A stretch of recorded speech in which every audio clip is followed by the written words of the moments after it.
बोटाच्या एका स्पर्शाने संबंध जगातील घडामोडी पाहण्यासाठी राजमुद्रा न्यूज लाईव्ह हे ॲप इन्स्टॉल करा व चॅनलला सबस्क्राईब करायला विसरू नका. मराठा क्रांती मोर्चा महाराष्ट्रातर्फे आज आपण ही पत्रकार परिषद मुंबई येथे आयोजित केली आहे. छत्रपती राजे संभाजीराजे यांनी मागचे 15 ते 20 दिवस ज्या दिवसापासून या सुप्रीम कोर्टामध्ये मराठा आरक्षणाला स्थगिती मिळाली त्या दिवसापासून ते आजपर्यंत महाराष्ट्र फक्त संपूर्ण महाराष्ट्राचा दौरा करत आहे आणि त्यानंतर पत्रकारांशी संवाद करण्यासाठी आज इथे मुंबईत आलेले आहेत. महाराजांच्या ज्या मागच्या 8 ते 15 दिवसामध्ये जर आपण भूमिका बघितली असेल तर दिवस रात्र न होता फक्त मराठा समाजाचा आणि मराठा समाजाचा प्रश्न सोडवण्यासाठी महाराष्ट्राभर गाव गाव आणि तालुका जिल्ह्यासकट महाराष्ट्र संपूर्ण ठिकाणी फिरले. सर्व कार्यकर्त्यांनी आज महाराष्ट्रातले सर्व समन्वयक इथे आलेले आहेत. एक मुखी महाराजांना पाठिंबा देण्यासाठी की यापुढची लढाईची असेल महाराज आता निकालीची लढाई असेल कारण आम्ही सर्वच काही गमावले आता जे काय ते जिंकण्यासाठी करायचे आणि त्यासाठी आज ही पत्रकार परिषद आज आपण इथे मुंबईमध्ये बनवली. ज्या पद्धतीने राज्य सरकारने मराठा समाजाच्या आरक्षणाची जो खेळखंडोबा केला राज्याने केंद्रावरती सांगायला टाकायचं केंद्राने राज्यावरती टाकायचं आणि सर्वात बरं टाकेला तो माझा सामान्य मराठा. इतकी वाईट इतकी दयनीय परिस्थिती या महाराष्ट्रामध्ये मराठा समाजाची याच्या अगोदर कधीही झाली नव्हती. आणि ज्या पद्धतीने राज्यकर्ते आपल्या राजकारणामध्ये मशहूर झालेले आहेत त्यावेळी कोणीतरी उभं राहून मराठा समाजाच्या पाठीमागे उभं राहणं आवश्यक होतं आणि राजे पहिल्यांदा पुढे आले आणि सांगितलं की मराठा समाजासाठी यापुढे काही असेल तर हे छत्रपती संभाजीराजे तुमच्यासाठी असतील आणि त्याला पाठिंबा देण्यासाठी संपूर्ण राज्यातून समन्वयक सर्व जमलेले आहेत. तुम्ही बघू शकता प्रत्येक जिल्ह्यातून तालुक्यातून आलेले सर्व समन्वयक इथे आहेत. काही लोक कोविडच्या कारणास्तव येऊ शकले नाहीत काहींना आम्ही सांगितलं येऊ नका कारण परिस्थिती देखील गंभीर आहे. या परिस्थितीमध्ये पुन्हा आक्रमण करायचं आहे ते पण स्वकीयांवरती आपल्या सरकारवरती सरकारच्या विरुद्ध जायचंय. राज्य सरकार केंद्र सरकार आमच्याच मागण्या मान्य करण्यासाठी आम्हाला भीक मागावी लागते. इतकी दयनीय अवस्था या महाराष्ट्रामध्ये कोण ठेवली आणि त्याला चोख उत्तर आम्ही येत्या काळामध्ये देणार आहोत. आज सर्व तुम्ही प्रतिनिधी इथे आलेले आहात सर्वजण आता महाराष्ट्र या देशभर आज या पत्रकार परिषदेकडे लक्ष देत आहेत. होणाऱ्या भूमिकेसाठी आणि जी भूमिका राज्य सांगतील त्याप्रमाणे चालण्यासाठी आम्ही इथे सर्व कार्यकर्ते तत्पर आहोत. सर्व लोकांनी एकत्रित येऊन पुढचा लढा देणं आवश्यक आहे आणि त्यासाठी आज ही मुंबईमध्ये पत्रकार परिषद आज आपण घेतलेली आहे. मी पुन्हा एकदा सर्वांना विनंती करतो की मी राजेंकडे याच्या पुढे सर्वसूत्र राजेंकडे संवाद देतो आणि राजेंनी पत्रकार परिषदेला सुरुवात करावी अशी मी विनंती करतो. जय भवानी जय शिव. माईक घ्या तो पण ठेवायचा स्प्रे करा माईक.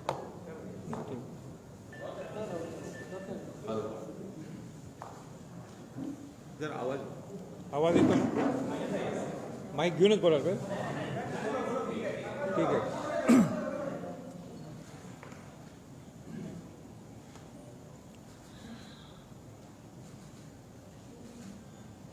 माझं मनोगत सुरू करायच्या अगोदर मी स्पष्टपणे सांगू इच्छितो सकल मराठा समाजाच्या वतीनं मी बोलतोय.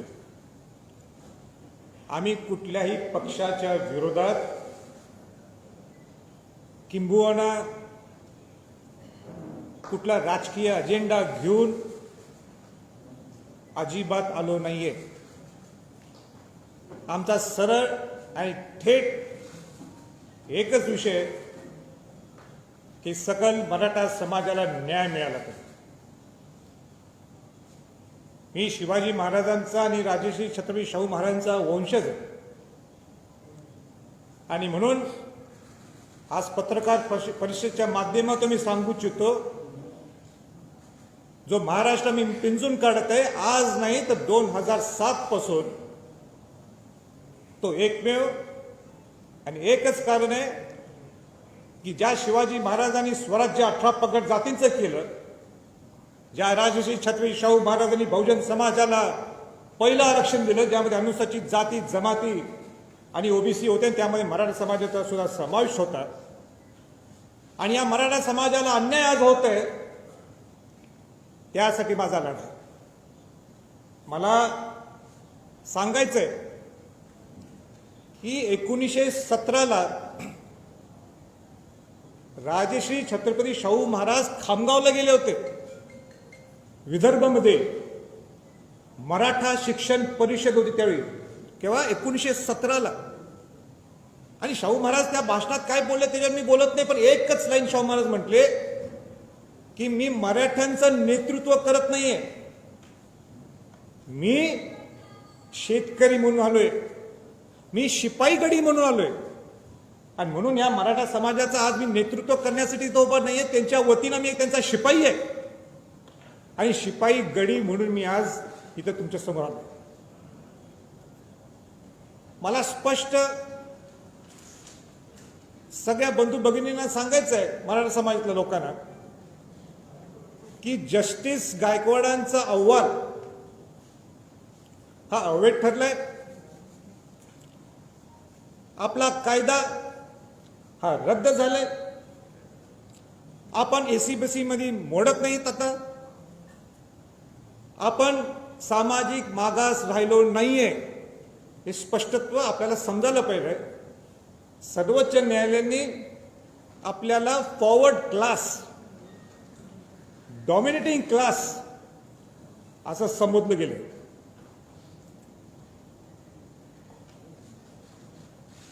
9 ऑगस्ट 2017ला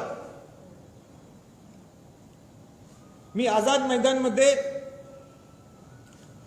स्टेजवर गेलो. ज्यावेळी मराठा समाजाच्या स्टेजवर कोण जात नाही त्यावेळी मला सांगण्यात आलं की तुम्ही जाणं गरजेचं आहे, कारण का तिथं अनेक गोष्टी होणार होत्या ज्याच्यात जाती विषमतामध्ये वाढ होणार होती, ज्याच्यात मराठा दलित, मराठा ओबीसी, हिंदू मुस्लिम वाद होणार होता. म्हणून मी नाइलाजाने त्या स्टेजवर गेलो आणि माझी नम्रता दाखवली, आणि आजही मी त्या सगळ्या शिवभक्तांना मी हृदयापासून आभार व्यक्त करतो, कारण का ते सगळे माझं ऐकून परत गेले आपापल्या गावी. 50 लाख कमीत कमी लोक त्या आझाद मैदानावर आलेले. तशीच परिस्थिती परवा निर्माण झाली. सर्वोच्च न्यायालयाचा निर्णय हा तो सर्वोच्च निर्णय, आपण त्याला चॅलेंज करू शकत नाही. आम्ही दोघी झालो, पण त्यावेळी सुद्धा मी सामंजस्यपणाने भूमिका घेतली आणि एक शब्द वापरला की उद्रेक कुणी करायचा नाही.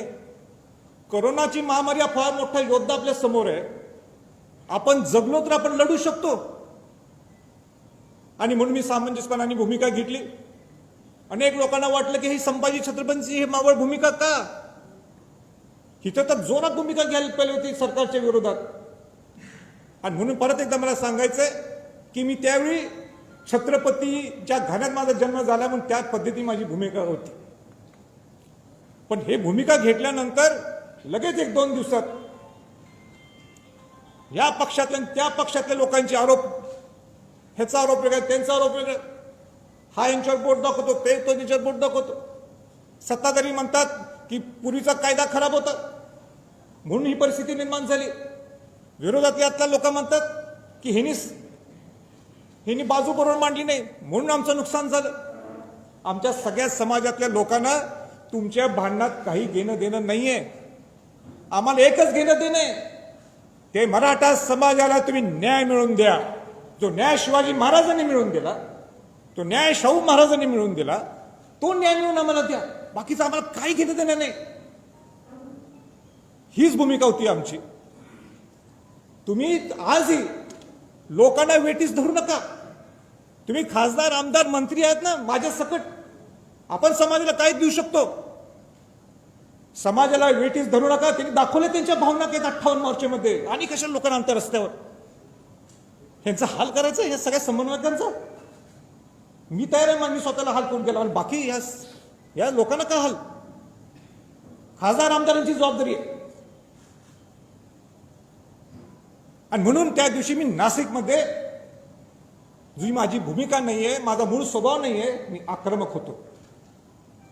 अनेक लोकांना आवडलं, अनेक लोकांना म्हटलं हे काय असं चाललंय यांचं.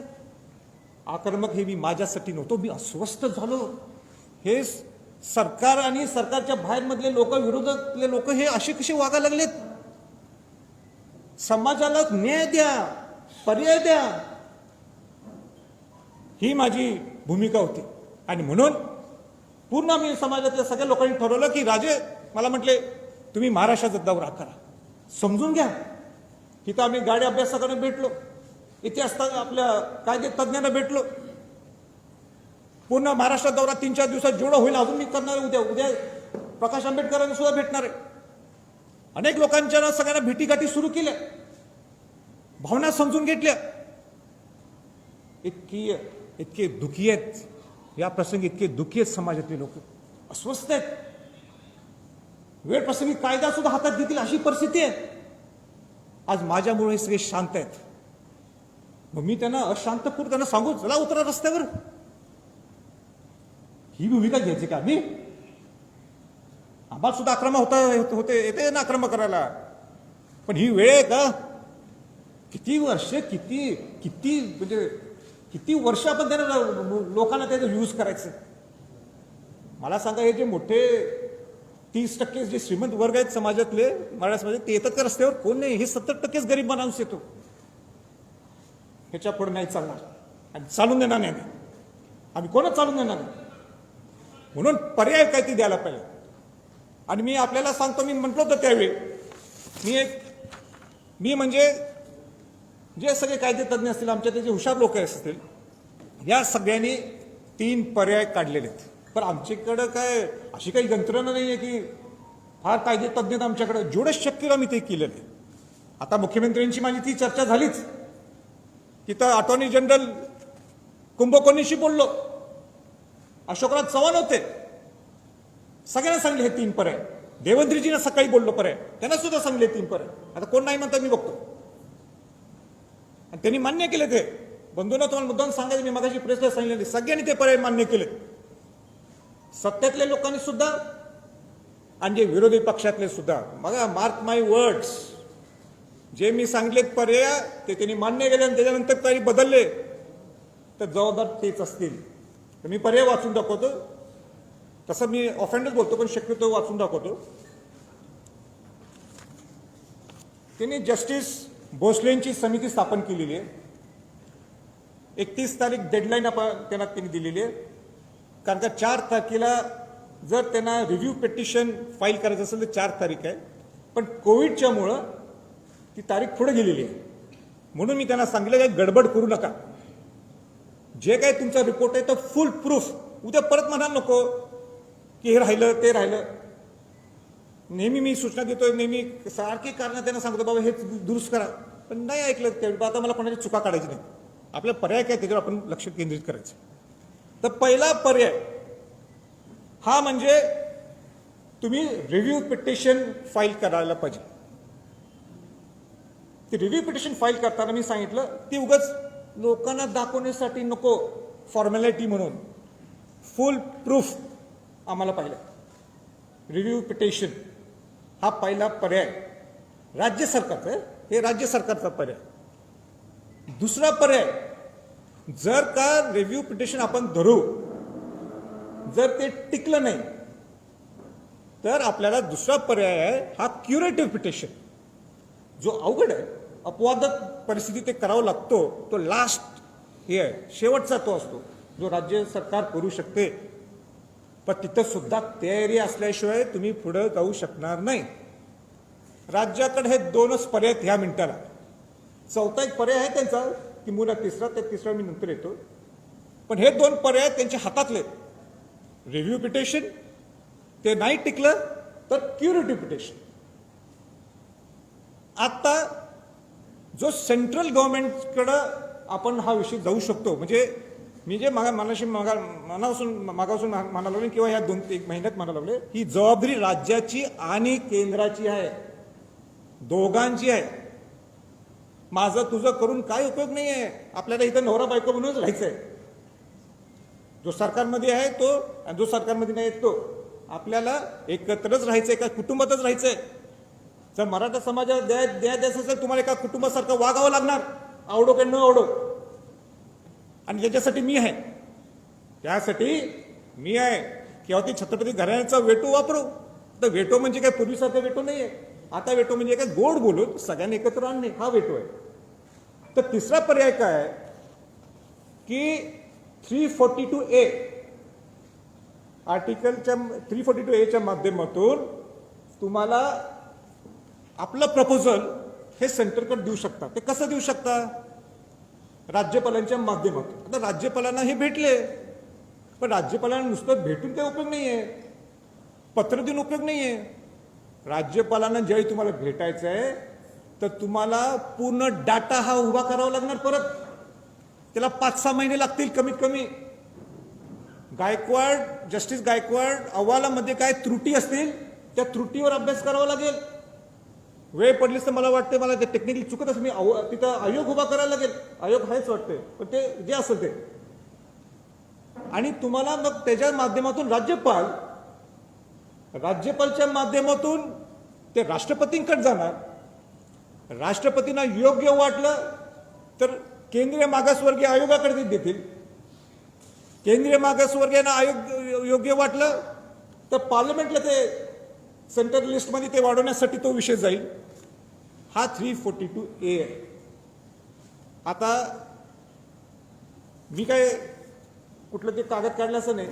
जो काय कागद आहे, जे काय ते ह्या सगळ्या घटनेत आहे, आपल्याला करून दिलेलं ते सगळं, आणि त्याच्याप्रमाणे मी बोलतो. विरोधी पक्षनेते कायदे तज्ज्ञ आहेत ते स्वतः, ते सुद्धा नाकारू शकत नाहीत. म्हणून मी मगाशी म्हटलं की केंद्र सगळे आम्ही खासदार असो किंवा आणि कोण हे हात झटकू शकत नाही, राज्यातले लोक हात झटकू शकत नाही. आता सगळ्यात महत्वाचा जो मुद्दा आहे, अनेक लोकांची इच्छा आहे की मी क्लिअर करून टाकतो की ओबीसी मध्ये आपण जाऊ. आता ओबीसी मध्ये जायचं असेल, सगळ्यांना आपापलं स्वातंत्र्य आहे, आपापलं मत मांडण्यासाठी स्वातंत्र्य आहे. मराठा सेवा संघाचे अध्यक्ष पुरुषोत्तम खेडेकरजी हे नेहमी हा विषय मांडतात, अनेक लोक मांडतात. त्याचबरोबर हरिभाऊ राठोड ओबीसीचे ज्येष्ठ नेते, माजी खासदार, ते सुद्धा हा विषय नेहमी ते मांडत असतात. आता हा ओबीसी मध्ये नवीन प्रवर्ग तयार करून देता येऊ शकतो का, हे मी नाही सांगणार, हे सरकारने सांगायचं. हे पूर्वीच्या सरकारच्या लोकांनी सांगायचं. ज्येष्ठ नेते शरद पवारजींनी सांगायचं, उद्धवजींनी सांगायचं, विरोधी पक्ष नेते देवेंद्रजींनी सांगायचं, समितीचे अध्यक्ष अशोकरावजींनी सांगायचं. सगळ्या गोष्टी आम्हीच सांगितलं का? ते केव्हा बोलणार? स्पष्ट त्यांनी सुद्धा बोलावं. बोलायला समाजाला काय खरी परिस्थिती आहे, आम्हीच बोलायचं. मी बोलत ते आत्ताच बोलू शकतो, पण तुम्ही बोला, स्पष्ट करा, खेळवत ठेवू नका. आता मी म्हटलं अगोदर, मी म्हटलं ना, आता आम्ही सामाजिक मागास राहिलो नाही, तर ठीक आहे. पण माझी भूमिका मी सांगतो. मी शिवाजी महाराजांचा, शाहू महाराजांचा वंशज आहे. शाहू महाराजांनी बहुजन समाजाला पहिलं आरक्षण दिलं. वंचितांना आरक्षण मिळावं ही मी या मताचा आहे. वंचितांना आरक्षण हे मिळावं, वंचितांना सगळ्या शिक्षणातल्या, नोकरीतल्या सुविधा मिळाव्यात. कुठलेही वंचित असतील ते बहुजन समाजातले, त्यांना सगळ्यांना मिळावं. गोडी गुलाबीने राहायला पाहिजे हा बहुजन समाज, हे माझं मत आहे. बाकीचं त्यांचं ते बघतो. बाबासाहेब आंबेडकरांची सुद्धा एक संकल्पना होती आरक्षणाच्या बाबतीत की मराठा समाजाला सुद्धा आरक्षण मिळावं, आणि म्हणून त्यांनी राज्यघटनेत त्याचं घटित केलं होतं. मी स्वतः 102च्या घटनेच्या दुरुस्तीत मी स्वतः तिथं मी बोलून दाखवलं की 1967 पर्यंत मराठा समाजाला इंटरमिडिएट क्लास कम्युनिटी मध्ये सेंट्रल लिस्ट मध्ये आपल्याला ओबीसीत आरक्षण मिळत होतं 1967 पर्यंत. 68 नंतर ते का काढलं, का कालेकर समिती आली आणि मग बाकीच्या समित्याला अहवाल हे बाकीचे जे हे आयोग आले तर तो त्यांचा प्रश्न आहे, मी काही बोलू शकत नाही. पण माझं भाषण आजही तुम्हाला युट्यूबवर पाहायला मिळेल. आरक्षणाच्या पुढे जाऊ आपण. मी मगाशी उद्धवजी ठाकरेंना बोललो, मुख्यमंत्र्यांच्या कानावर. मी काय कानावर घातलं? आज सरकार तुमचं आहे, बरोबर आहे ना? तुमचं सरकार असताना तुम्हाला थोड्या गोष्टी वर केंद्रात जायच्या नाहीत ना? मान्य आहे. जे तुमच्या हातातल्या त्या गोष्टी तर तुम्ही करू शकता ना. तर पहिली गोष्ट ही आहे, 5 गोष्टी मी काढल्या, अशी नाही तर उगाच 15ची लिस्ट मी काढली नाही. भरपूर आहेत आपल्या मागण्या. आपण 5 जणांची लिस्ट काढलेली आहे. कुठली लिस्ट काढली आहे? पहिलं, नंबर 1, की ज्या 2185 आपण म्हणतो किंवा जास्त सुद्धा असतील, पण सर्वोच्च न्यायालय काय म्हणते? 9 सप्टेंबर 2020च्या अगोदर ज्यांच्या ज्यांच्या नियुक्त्या झाल्यात त्यांना रुजू करून घ्या. का थांबल्या? जस्टिस भोसलेंचा अहवाल ह्याचा त्याचा काय संबंध आहे? डायरेक्ट सर्वोच्च न्यायालयाने डायरेक्ट सूचना केल्यात, इन्स्ट्रक्शन्स दिलेत. Why wait? का थांबायचं? आपण देऊन टाका ना तुम्ही. 2185 आपण म्हणतो, पण माझं काय म्हणणं आहे, जे काय असतील 9 सप्टेंबर 2020च्या अगोदर देऊन टाका. का खेळ करताय समाजाच्या बरोबर? हो बिचारे लोक, म्हणजे आता काय सांगू, मी या दौऱ्यात मी बघितलं, लोक नुसतं असे रडत होते. एक तर म्हटलं मी एमफिल झालोय आणि मी आता आंब्याचा व्यवसाय करायला, आंब्याचा व्यवसाय म्हणजे ते हातगाडी घेऊन. कशाला डॉक्टरेट करायची? संपतील ना, आयुष्य संपायला लागले त्या लोकांचं. न्याय द्या या गरीब मराठ्यांच्यावर. दुसरा महत्वाचा मुद्दा, आणि तो माझा हृदयातला आहे आणि सगळ्या ह्या समाजाच्या हृदयातला आहे, तो म्हणजे सारथी. शाहू महाराजांच्या नावाने उभा केलेली सारथी संस्था आहे. काय अवस्था करून टाकली त्याची? म्हणजे तुम्ही जर सारथी जर इम्प्लिमेंट केली चांगल्या पद्धतीने, स्वायत्ता देऊन, वेळ प्रसंगी मी तुम्हाला सांगतो, आरक्षणापेक्षा भारी पडेल ती. बघा, माझं मोठं स्टेटमेंट आहे. आरक्षण आपल्या हक्काचं आहे. आरक्षणापेक्षाही जास्त उपयोगी तुम्हाला सारथी पडेल. तुम्ही ग्रामीण भागातल्या लोकांना घडवणार आहे त्या सारथीच्या माध्यमातून. उपमुख्यमंत्री म्हटले जागा दिली आम्ही, द्यायलाच पाहिजे ना तुम्ही जागा. नुसतं जागा देऊन होणार नाहीये. आणि स्वायत्ता म्हणजे नुसतं 9 माणसं ठेवलेत नाही. ज्याला त्या सारथी, ज्याला समाजातलं काही समजते, जो ग्राउंड लेवलचं काम करतो, जिने आपलं आयुष्य समाजासाठी दिले, त्यांना त्या समितीत घ्या. अधिकारी घेतलेत सगळे IAS अधिकारी, थोडे रिटायर्ड आहेत. काय करणार? त्याला काय घेणं देणं समाजाशी? समाजासाठी तुम्ही काढले ना, मग समाजात माणसं घ्या ना, 2-3 चांगले माणसं. तुम्ही पत्रकार मला उद्या म्हणा तुम्ही हा विषय घालायला बहुतेक तुम्हाला अध्यक्षपदाची इच्छा आहे. अजिबात नकोय बाबा मला. चांगले लोक घ्या. हा माझा आहे. सारथीसाठी कमीत कमी 1000 कोटी रुपये तुम्ही द्यायला पाहिजे. 1000 कोटी बनणार आता कोविडच्या माध्यमातून. कुठं आणायचे पैसे? मान्य आहे, पण तुम्ही सँक्शन करा ना. आम्ही प्लॅन करतो 1000 कोटीत आम्ही स्टेज 1, 2, 3, 4 या वर्षात करू. 2 वर्षात 1000 कोटी द्या. मग पुढच्या 3ऱ्या वर्षी परत 1000 कोटी द्या. त्याचा आम्ही चांगला प्लॅन करू, मास्टर प्लॅन करू ना. तुम्ही आत्ताच 50 कोटी रुपये दिले, त्या 50 कोटीत काय प्लॅनिंग करायचं? म्हणजे आम्ही काय विजन ठेवायचं? खेळ करू नका. द्यायचं ना मनापासून, नाही तर बंदच करून टाकायचं. शाहू महाराजांचं नाव देऊ नका. कशाला शाहू महाराजांचं नाव ठेवायचं? बघ, कशाला मला त्या कार्यक्रमाला अध्यक्ष म्हणून बोलवायचं? मग त्यावेळी ते सरकार असेल. खेळ नको, बस झालं. तिसरा महत्वाचा मुद्दा आहे अण्णासाहेब महामंडळ. अण्णासाहेब महामंडळ ज्याच्यातनं गरीब मराठ्यांना तुम्ही उद्योग उभा करून देऊ शकता. आज तुम्ही लिमिट दिले 10 लाख. काय होणार आहे 10 लाखात? त्यांचं 25 लाख करा. बरं, काय ती मार्ग काढायला पाहिजे. तिथं जो ज्यावेळी कर्ज काढायला जातो तो म्हणतात मॉर्गेज द्या. अहो, ह्यांच्याकडे जमिनीच नाही, ही मॉर्गेज देणार कुठनं? कशाला मग 25 लाख करून उपयोग आहे? ह्याच्यासाठी समिती उभा करा. काय त्याचा अभ्यास व्हायला पाहिजे. म्हणजे किती बोलायचं आम्ही, आता मी थकलोय.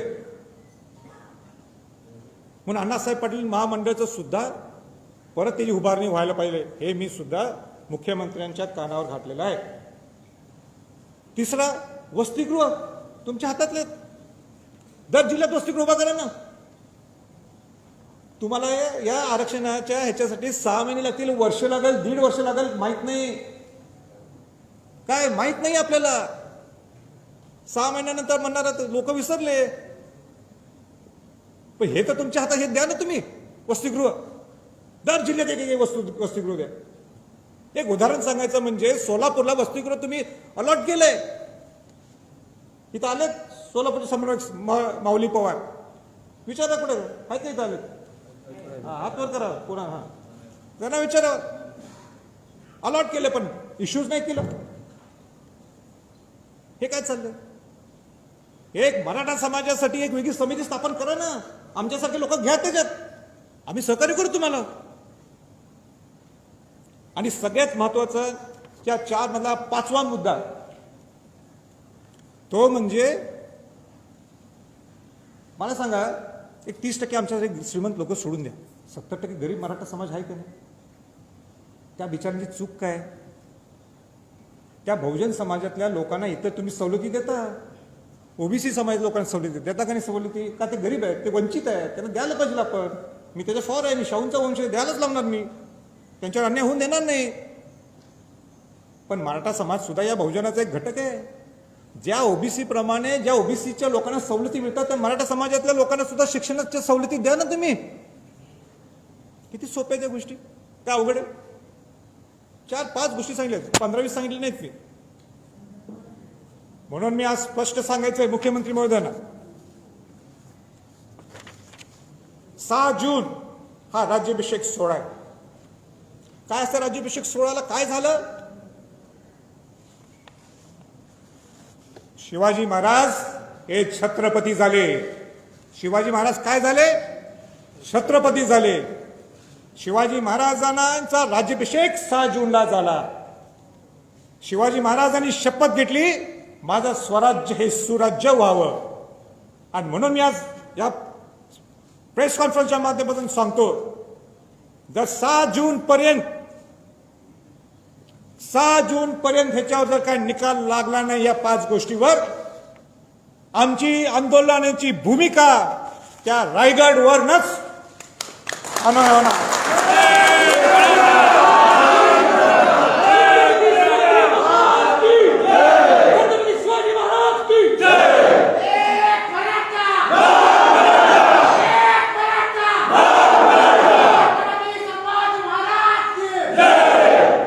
शिवाजी महाराज इथं असले असते, राज्याभिषेक सोहळा असला असता, राज सदरवर शिवाजी महाराज असले असते या मिनिटाला, तर शिवाजी महाराजांनी आपल्या मावळ्यांना असं टाकलं असतं का? म्हणून या 6 जूनच्या अगोदर जर तुम्ही आम्हाला बोलवलं नाही आणि तुम्हाला कॉन्क्रीट पद्धतीने तुम्ही आम्हाला सांगितलं ना आम्हाला हे करायचंय, तर मी सुद्धा सांगतो आम्ही कोविड नंतर बघणार नाही. मी स्वतः 5 मेला मी मोठा 5 जूनला नाही 5 मेला त्यावेळी हा निकाल लागला, मी सगळ्यांना शांत ठेवलं. नाही तर महाराष्ट्र पेटला असता परत. या सगळ्यांचे मला फोन आले होते, काय करत राजे सांगा, ठोक पुऱ्या. मी म्हटलं अजिबात नाही, सगळ्यांना शांत केलं. आम्ही किती शांत बसायचो. म्हणून माझं परत एकदा सांगायचं मुख्यमंत्र्यांना, या तुम्ही गोष्टीच्या लवकरच्या लवकर याला मार्गी लावा, नाही तर मग कोविड असला काय असला, आम्ही काही मागं पुढं बघणार नाही. संभाजी छत्रपती इन लीड असणार पुढं, आम्ही सगळेजण असू तिथं, मग माघार नाही. मी आजही सांगतो, आम्हाला समाजाला वेटीस धरायचं नाहीये. आम्हाला समाजाच्या लोकांना घेऊन रस्त्यावर उतरायचं नाहीये. उतरणार सुद्धा 6 तारखेला तर समाजातल्या लोकांना घेऊन नाही, या सगळ्या आमदार खासदारांना घेऊन उतरणार. कोणी नाही उतरायचं. मी सुद्धा उतरणार, माझी सुद्धा जबाबदारी आहे, माझं सुद्धा कर्तव्य आहे. घेतोय ना मी, लोक राज्यसभेतनं पगार घेतोय ना मी, लोकांचा प्रतिनिधी आहे मी, माझी जबाबदारी आहे ती. तुम्हाला मतदान केलंय सगळ्या लोकांनी, आणि म्हणून आता लोकांची जबाबदारी नाहीये, या सगळ्या खासदार आमदार सगळ्या मंत्र्यांची जबाबदारी आहे. आणि ते सगळे ओबीसीतले असतील, एससी असतील, एसटी असतील, मराठा असतील, सगळे खासदार आणि आमदार मला वाटतं 543 काहीतरी आहे आकडा, मला नाही करेक्ट माहिती नाही. सगळे राज्यसभा, लोकसभा, विधानसभा, विधान परिषद सगळेजण तुम्ही या. मी सगळ्या खासदार आमदारांना मनापासून स्वागत करेन, मनापासून त्यांचा आदर करेन, पण मनापासून यायला पाहिजे. पत्र देऊन नुसतं चालणार नाही. दुसरी माझी मागणी आहे की 2 दिवसाचं कमीत कमी इथं अधिवेशन व्हायला पाहिजे, मराठा समाजावर चर्चा व्हायला पाहिजे. आणि अधिवेशन कशासाठी? हा चुकला की तो चुकला नाही, समाजासाठी तुम्ही काय करणार ह्याच्यासाठी अधिवेशन. आम्ही वर बसतो गॅलरीत, कोण आमदार म्हणा लागला हा चुकलाय तो चुकलाय, ह्याची हे म्हणजे सत्तेतला हा माणूस चुकलाय, हा विरोधातला हा चुकलाय, हे असलं तर आम्ही वरनं चालून देणार नाही. आम्हाला पर्याय सांगा. तुम्ही समाजासाठी काय करणार आहे? काहीतरी करा ना, काहीतरी. आता वेळ आली आहे. नाही तर सांगू नका या समाजाचं आम्हाला मतदानच नको आहे, हे समाजच नको आहे, हा मराठा समाज म्हणजे असंच आहे म्हणून टाका. मग धाडस असली तर मग बघतो आम्ही काय. आणि दुसरं माझं एक सगळ्या खासदारांना आव्हान आहे. 342A 342 ह्याचा अभ्यास मलाच आत्ता झाला, म्हणजे सगळ्याच खासदारांना माहिती असं नाही आहे. म्हणून दिल्लीला 9 ऑगस्ट हा क्रांती दिन आहे. किंबहुना आणि कुठला चांगला दिवस असेल तर तो त्या दिवशी सगळ्या महाराष्ट्रातल्या खासदारांना मी निमंत्रित करणार सगळ्यांच्या वतीनं, सकल मराठा समाजाच्या वतीनं. सगळ्या मुख्यमंत्र्यांना, विरोधी पक्ष नेत्यांना सुद्धा आमंत्रित करणार आहे. आणि गोलमेज परिषद ही दिल्लीत पहिल्यांदा होणार. गोलमेज परिषद आपण नुसतं ऐकलं हे महाराष्ट्रात, पण आता गोलमेज परिषद दिल्लीत होणार आहे. आम्हाला कुठल्याही पार्टीच्या विरोधात नाही आहे. आम्हाला जागृत करायचं सर. तुम्ही आमच्याबरोबर या ना, आम्ही तुमच्याबरोबरच आहोत. शेवटी आपण एकत्रच राहतो, सुखारीच नांदायचं आपल्याला. पण आम्हाला मराठा समाजात तुच्छ लिखू नका, नुसतं पत्र देऊन होणार नाही. आता वेळ आली आहे प्लॅन ऑफ ऍक्शन व्हायला पाहिजे. मला वाटते सगळं मी भरपूर बोललोय, पण मला फार चिंतित आहे, मी फार डिस्टर्ब आहे. डिस्टर्ब ह्याच्यासाठी आहे, आपण जर हा अहवाल पाहिला, आता मी हे उघडत नाही आहे, हा 800-900 पानाचा अहवाल आहे. त्यात पान नंबर कुठले तरी आहे मला लक्षात नाही. त्याच्यात प्रोपोर्शन टू पॉप्युलेशन म्हणून आहे. हे प्रोपोर्शन टू पॉप्युलेशन म्हणजे काय? तुमच्या लोकसंख्येच्या प्रोपोर्शन प्रमाणे तुम्हाला आरक्षण दिलं जातं. उदाहरण, मराठा समाज ह्याचं प्रेझेंटेशन उदाहरण आपण एक धरू शिक्षणासाठी. एक शिक्षणाचा एक बिंदू ग्रेड बी एक ग्रेड सी मला माहीत नाही, त्याला 17% मिळाले. 17%नी सीट्स मिळाले. 100% 17% सीट्स त्यांना मिळाल्या. बरोबर आहे. पण मराठा समाज किती आहे? 30% आहे. म्हणून मग काय करायला पाहिजे? 13%च्या सीट्स, 13%चं रिझर्वेशन द्यायला पाहिजे, आरक्षण द्यायला पाहिजे. म्हणजे ते प्रोपोर्शन टू पॉप्युलेशन होतं. आणि हे केव्हापासून चालू आहे? आज नाही, स्वातंत्र्यापासून चालू आहे. आज ह्याचं आरक्षण कुठलं, तामिळनाडूचं आरक्षण जे आहे, जे 69% का 79%, 69% ते त्याप्रमाणेच आहे.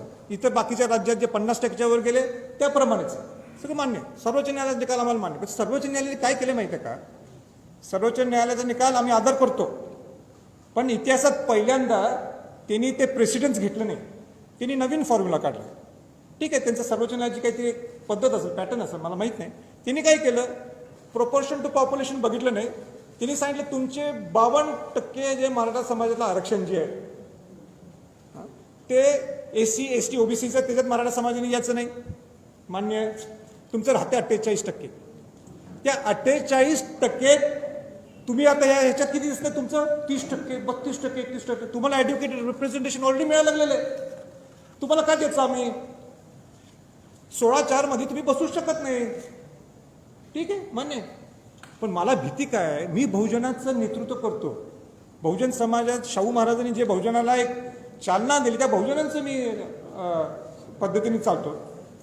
उद्या NCBC ज्यावेळी नोटिफिकेशन होणार राष्ट्रपतींचं, ज्यावेळी राष्ट्रपती नोटिफाय करतील, NCBC म्हणजे केंद्रीय मागासवर्गीय आयोगाला नोटिफाय करतील, त्यावेळी राज्याला सुद्धा सांगावं लागणार आहे की प्रोपोर्शन नाही, तुमची ॲडव्होकेट रिप्रेझेंटेशन जे आहे 52% मध्ये कुठल्या कुठल्या जातीचं आहे. आणि त्यावेळी मी तुम्हाला सांगतो, अनेक ओबीसीतल्या अनेक या सगळ्या बाकीच्या पोट जाती जे काय असतील त्यातल्या उडणार आहेत. मी बहुजनाचं नेतृत्व करतो, नुसतं मराठ्यांचं नाही आहे, मी बहुजनाचा घटक आहे. मला फार चिंता आहे, म्हणून मी आज हा विषय सगळ्यांच्या पुढं मांडलाय. सगळे जे कायदे तज्ज्ञ आहेत महाराष्ट्रातले त्यांनी याचा अभ्यास करावा, माझी विनंती आहे. नाहीतर फार मोठा फटका आहे आपल्या बहुजन समाजातल्या लोकांना. आम्हाला तर बसलंय, मराठा समाजाच्या लोकांना बसलायच, पण बहुजन समाजाच्या लोकांना फार मोठा फटका बसणार आहे, अशी माझी सगळ्यांना विनंती आहे. आपण त्याच्यात आत्मचिंतन सर्वांनी करावं. आणि माझं संपवायच्या अगोदर मला सगळ्या समन्वयकांना सांगायचं आहे, मी सगळ्यांना अंगावर घेतलंय. मला माहिती आहे माझं राजकीय आणि सामाजिक नुकसान होणार आहे. मी कोणाला घाबरत नाही आहे, पण माझं नुकसान होणार आहे मला माहिती आहे. का केलं मी? शिवाजी महाराजांनी, शाहू महाराजांच्या आयडिओलॉजीसाठी, त्या गरीब मराठा समाजासाठी. म्हणून काय माझं चुकलं असलं तर केव्हा ते सांभाळून घ्या मला, एवढंच माझी सगळ्यांना विनंती आहे.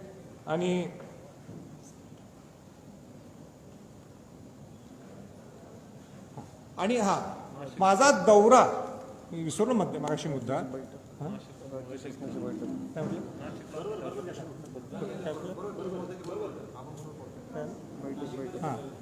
आणि मी आज सगळ्यांना भेटलो. कोणाला भेटलो? मुख्यमंत्र्यांना भेटलो, विरोधी पक्षनेत्यांना भेटलो, पवार साहेबांना भेटलो, राज ठाकरेंना भेटलो, बाळासाहेब थोरातांना भेटलो, आपले अशोकराव चव्हाणांना भेटलो, उद्या प्रकाश आंबेडकरांना भेटणार आहे. हे कशासाठी, कोणासाठी? माझी त्यांना हात जोडून विनंती आहे, त्या समाजाला फेकू नका बाहेर. या एकदा एकत्र, या एकत्र. माझी हात जोडून विनंती आहे. छत्रपती घराण्यातला एक वंशज म्हणून तुम्हाला हात जोडून विनंती आहे. बरेच लोक सगळे मान सन्मानाचं बोलायला लागलेत. मी जरा बघायला लागलोय, राजेंचा मान सन्मान, माझा मान सन्मान गेलं खड्ड्यात. या मराठा समाजासाठी तुमचा मान सन्मान बाजूला टाकून तुम्ही या बाकी श्रीमंत नाही, या 70% गरीब मराठासाठी एकत्र या. माझी सगळ्या नेत्या लोकांना आग्रह धरून माझी विनंती आहे. आणि एवढंच बोलतो, मी थांबतो. तुम्हाला काय प्रश्न आहेत आपण विचार.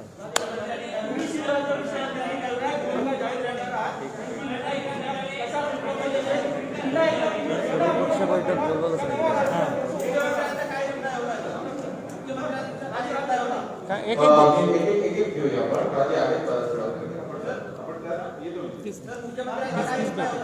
मुख्यमंत्र्यांनी बोलवून सगळ्यांनी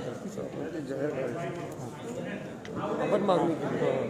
आणि एक मिनिट, मी मगाशी ते एक विषय राहिला, लवकरच्या लवकर मी जे बोललो त्याला जोडून एक वाक्य राहिलं की मुख्यमंत्र्यांनी सगळ्या प्रमुख नेत्यांना पत्र पाठवा ताबडतोब, आणि तुम्ही एक लवकरच्या लवकर सर्व पक्षीय बैठक बोलवा, आम्हाला तिथं बोलवा आणि आमचे सगळे विषय सांगा.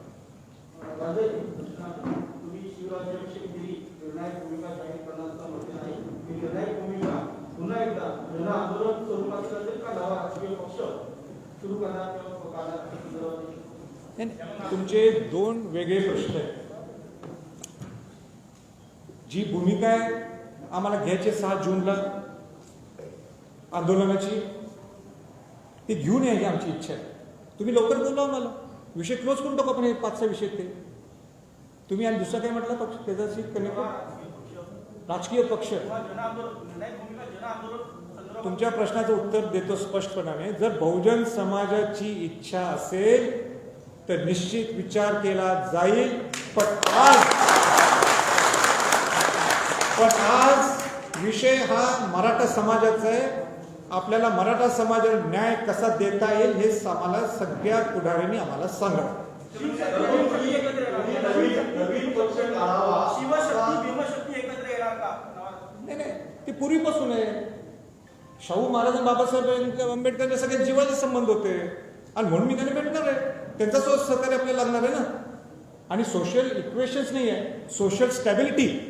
सोशल इक्वेशन म्हणजे राजकीय शब्द झाला. आम्हाला सोशल स्टॅबिलिटी आणायची आणि म्हणून त्या दृष्टिकोनातून मी त्यांना भेटणार. ते सुद्धा राजकीय पक्षाचे प्रमुख आहेत. तुम्ही नवीन पक्ष काढावा असा समाजाचा किंवा तुमच्या पदाधिकाऱ्यांचा दबाव तुमच्यावरती आता सध्या आहे का? मला दबाव कोण टाकणार?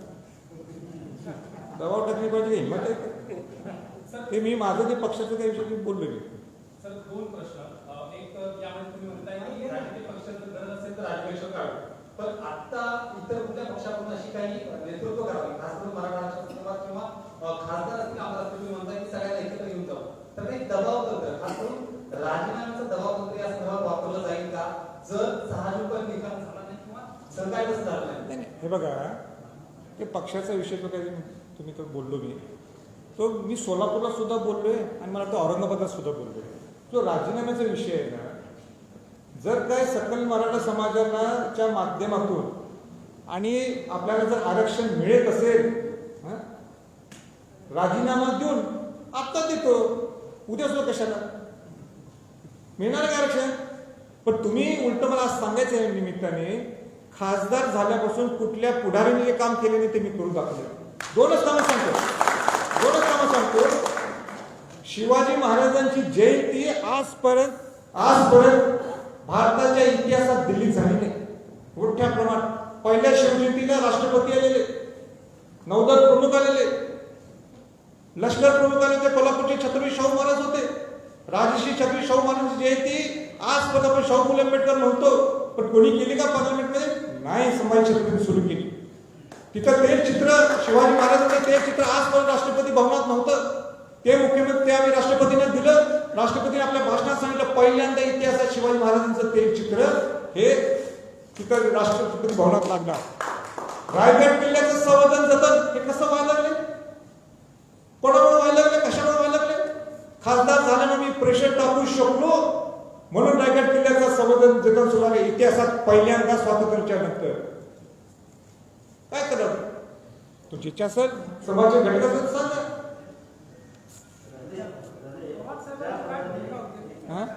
काय पवार साहेबांची माझी सविस्तर चर्चा झाली. त्यांना सुद्धा सांगितलं, त्यांना सुद्धा हे 2-3 मुद्दे हे पटलेले, ते सुद्धा या लाईनीत जाणार आहेत. पण नुसतं पटणं हा भाग वेगळा आहे. ज्यावेळी मुख्यमंत्री उद्धवजी ठाकरे ते क्रॉस पार्टी जे मिटिंग बोलवतील त्यावेळी पवार साहेबांनी सुद्धा त्या मिटिंगला यायला पाहिजे. हे माझं आग्रहाचं निमंत्रण त्यांना आहे असं मी त्यांना कालच सूचित केलं. या प्रश्नावर सर्वांनी एकत्र यावर तुम्ही इच्छा आहे ना? सध्या राज्याचे राजकारण सुरू आहे. सत्ताधाऱ्यांनी तुम्ही संयम ठेवायची अपेक्षा असताना विरोधकांनी तुम्हाला हिंसेचा पाठिंबा दिलेला आहे आणि म्हणूनच कुठे ना कुठे या प्रश्नावर सत्ताधारी एकत्र येण्याची या भूमिकेत नाही, मला ते काय त्यांचं काय माहित नाही, पण त्या मराठा समाजासाठी एकत्र आणण्यासाठी ही माझी जबाबदारी. नाही आलं तर मग आम्हाला सुद्धा काय करायचं आम्ही ठरवलं. त्याला 2007 मध्ये तुमचं आंदोलन चालू होणार आहे. तर भाजपने हिंसेचा पाठिंबा दिला, भाजप सुद्धा तुमच्यावर दिसणार का? हे बघा, मी इथं पक्षाच्या वतीने बोलतच नाहीये. मी तर मराठा समाजाचा एक घटक, मराठा समाजाचा शिपाई गडी म्हणून मी बोलायला लागलोय. कोण काय भूमिका घ्यायला लागले तो त्यांचा प्रश्न आहे. आमची भूमिका काय? सकल मराठा समाजाला न्याय मिळाला पाहिजे, बस. ज्या गायकवाड कमिशनच्या आधारावर मराठा समाजाला आरक्षण मिळालं होतं ते गायकवाड सर्वोच्च न्यायालयाने नाकारले. त्यामुळे ते कमिशन तयार करण्यासाठी त्यावेळेला कुठेतरी कमी पडलं होतं का ते कमिशन व्यवस्थित सर्वोच्च न्यायालयात मांडण्यासंदर्भात ते नाही, आवाजाचं फार हे झालं, मला ऐकून घ्या. मराठा समाजाला आरक्षण मिळालं ते कमिशन भाजप सरकारमधून तयार केलं. भाजप सरकार आता तयार झालं होतं. मात्र सर्वोच्च न्यायालयामध्ये ज्यावेळेस कमिशन नाकारण्यात त्यावेळेस महाविकास आघाडी तयार करतं. दोन्ही सरकार कुठे कमी नाही, म्हणूनच मी म्हटलं नाही, आता कोण चुकलंय त्यावर विषय काढण्यापेक्षा ह्या सगळ्यांनी एकत्र बोलू ना. आणि तुम्ही मार्ग काय काढणार आहे, पर्याय काय काढणार आहे, या मी जे 3 पर्याय सांगले ह्याच्यापेक्षा आणि काय पर्याय आहेत ना, बसून देतं सगळे एकत्र. मी आणणार ना सगळ्यांनी एकत्र.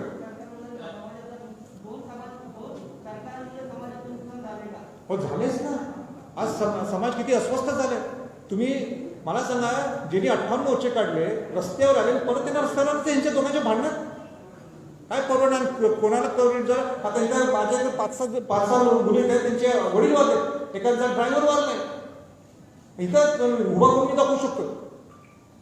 परत आपल्याला या कोरोनाची सेकंड वेव्ह झालेली आहे, काही संपली नाही आहे, थर्ड वेव्ह सुद्धा येऊ शकते. पहिल्यांदा आपण जगू आणि मग लढू. म्हणून या माझ्या पक्षातल्या सगळ्यांना विनंती आहे की तुम्हाला आंदोलन करायचंय ना, तर या लोकांना वेटीस धरू नका. तुम्ही काय मार्ग काढू शकता हे सांगा. खासदार आमदार आपण एकत्र येऊ आणि मार्ग काढू. मुख्यमंत्र्यांचे प्रश्न असे आहेत, 2 प्रश्न महत्त्वाचे की एकीकडे तुम्ही आंदोलनाची तयारी किंवा इशारा देता, तर दुसरीकडे तुमचा एक गट जो आहे या आंदोलनाची तयारी त्यांनी केलेली आहे 5 तारखेला, त्याची समजूत कशी घातली जाणार आहे. आणि दुसरा प्रश्न की तुम्ही सगळ्यांच्या भेटीगाठी देत असताना सत्ताधारी आणि विरोधक तुमच्या बाबतीत टीका करतात. नारायणांनी काय टीका केली की 3 टन शरद पवारांचं सरकार होतं, त्यांना मराठा आरक्षण देता आलं नाही, त्यातही तुम्ही राष्ट्रपतीची भेट देऊन काय मिळणार आहे असा प्रश्न उपस्थित केला. तर दुसरं, भाजपा कुठेतरी शिवसेनेने आरोप केला आहे की भाजप राजेंचा वापर करते या सगळ्या गोष्टींसाठी. या ठिकाणी टिप्पणीकडे कसं तुम्ही पाहताय आणि होणारा तुमचं राजकारण आहे याच्यातून मराठ्यांना नेमकं काय मिळणार? हे बघा, ज्यांचं पहिलं नाव घेतलं, काहीतरी तुम्ही जवळपास तर पाहिजे ना त्यांचं नाव घ्यायला. काहीतरी आपलं तुमच्या मनात येते म्हणून बोलता बघा, म्हणजे सोबत नाही मला बोला, मी ऐकलं तुमचा प्रश्न. त्यांचं काय क्षण नाव घेतं उगाच. म्हणजे मला सुद्धा त्याच्यावर एक 10 सेकंड घालून सुद्धा मला चुकीचं वाटतं. हा, नारायण राणेंच्या बद्दल तुम्ही बोलला ना, राणे साहेब हे माजी मुख्यमंत्री आहेत, हे नारायण राणे समितीचे अध्यक्ष आहेत, त्यांना मी नेहमी आदर करतो. त्याने इथं येताना त्यांना सुद्धा मी फोन केला होता की मी सगळ्यांना भेटणार आहे, तर तुम्हाला सुद्धा मला भेटायचं आहे. पण ते म्हटले मी सिंधुदुर्गला आहे म्हणून मी भेटू शकत नाही, पण मी चुकणार नाही. आणि तिसरा म्हटलं की ते तुमचा वापर करून घेईल. मी संभाजी छत्रपती आहे, माझा कोण वापर करून घेणार? मग कशाला त्या घराला जन्म व्हायचं? कशाला जन्म घ्यायचं त्या घरात? काहीतरी ज्या घरात जन्म घेतला काहीतरी स्वाभिमान आहे ना आमचा. आणि कोण ज्या दिवशी घेईल ना, तुम्ही मला सांगा, मग मी तुम्हाला भेटतो. अरे बाबा, सोडून द्या ना विषय, त्याचं स्वातंत्र्य आहे, करून दे, मारून दे लोकांना, मग विचारत द्या तुम्ही मला कशी विचारतो. मी त्यांचं हे घेतलंय काय, PR घेतलंय, पण मला काय विचारताय? कितीदा ऐकायचं तेच सर्व प्रश्न. एवढं मी ऐकलं तर निघाल. हा,